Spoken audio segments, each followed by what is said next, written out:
الحمدللہ ہم مسلمان ہیں، اور ہم پر جب بھی کوئی آزمائش آتی ہے، کوئی مصیبت آتی ہے، تو ہمارے پاس اللہ کا ذکر ہے۔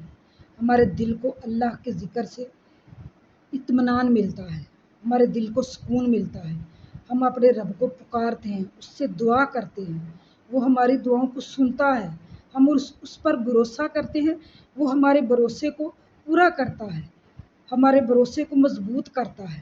جب کوئی غم آ پکڑتا ہے تو ہم اسی کے پاس جاتے ہیں۔ یہ اللہ کا شکر ادا کرنا چاہیے۔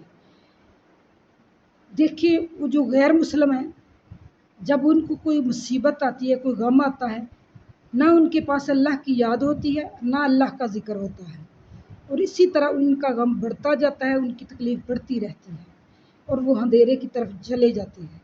قدر کریں اس دین کی، شکر الحمدللہ کہیں کہ اللہ تعالیٰ نے ہمیں مسلمان ایمان والے پیدا کیا ہے، اور مدد چاہو صبر اور نماز کے ساتھ۔